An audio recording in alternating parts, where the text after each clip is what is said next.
So আজকের এই ভিডিওটি দেখার পরে এটা আর আমরা কখনোই ভুলবো না।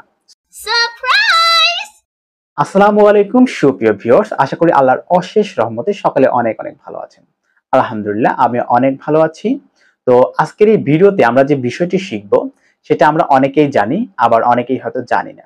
আবার আমরা যারা জানি তারাও অনেক সময় এটা ভুল করি অথবা জানার পরেও ভুলে যাই। সো আজকের এই ভিডিওটি দেখার পরে এটা আর আমরা কখনোই ভুলবো না। So let's start. ওকে, ইতিমধ্যে অবশ্যই আপনি আমাদের টাইটেলে দেখেছেন TSE।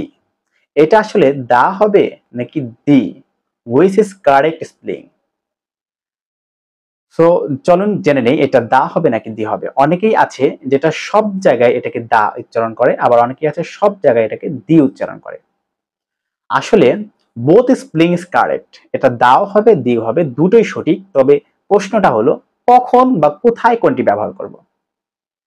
তো এর জন্য আপনাকে অবশ্যই মনে রাখতে হবে, অথবা আমরা জানি যে ইংলিশ আলফাবেটের 5টি ভয়েল আছে, A E I O U, A E I O U, 5টি ভয়েল।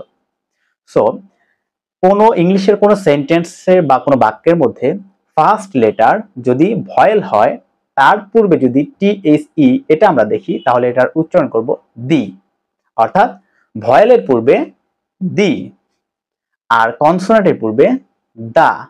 এখন নিশ্চয়ই আপনি বলবেন না ভাইয়া কনসোনেন্ট কি? 5টি ভয়েল রেখে এ ই আই ও ইউ, এই 5টি ভয়েল আর বাকি সবগুলি কনসোনেন্ট। ইংলিশ অ্যালফাবেটের এই 5টি ভয়েল, বাকি সবগুলি কনসোনেন্ট। যদিও ওয়াইটাকে সেমি ভয়েল বলা হয়, আমরা ওদিকে যাচ্ছি না। So A E I O U, এই 5টি ভয়েল, ভয়েলের পূর্বে শুধুমাত্র TSE এটাকে আমরা দি উচ্চারণ করব, আর কনসোনেন্টের পূর্বে, বাকি সবগুলোর পূর্বে এটাকে আমরা দা উচ্চারণ করব।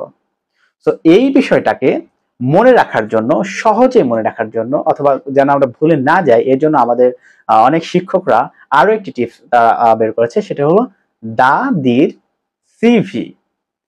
দা দি এর সিভি। এখানে দাদির সিভি এরকম বোঝাচ্ছে যে আমাদের দাদি আছে, দাদির সিভি মানে কি জীবন বৃত্তান্ত। সিভি মানে এখানে কারিকুলাম ভিটাস নয়, এখানে সিভি বলতে সিতে কনসোনান্ট, ভিতে ভয়েল বোঝানো হচ্ছে।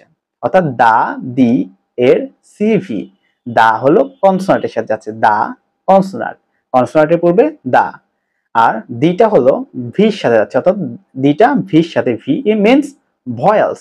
দাদির সিভি, সিতে কনসোনান্ট, ভিতে ভয়েলস, অর্থাৎ দাটা যাচ্ছে কনসোনান্টের সাথে আর দিটা যাচ্ছে ভয়েলের সাথে। ভয়েলের পূর্বে দি, কনসোনান্টের পূর্বে দা। সো দা দির সিভি, এটা যদি আপনি মনে রাখেন দাদির সিভি, তাহলে কিন্তু এটা ভুলবেন না। দা দির সিভি, দার সাথে কনসোনান্ট, ভির সাথে দার সাথে কনসোনান্ট, সরি, আর দির সাথে ভয়েল।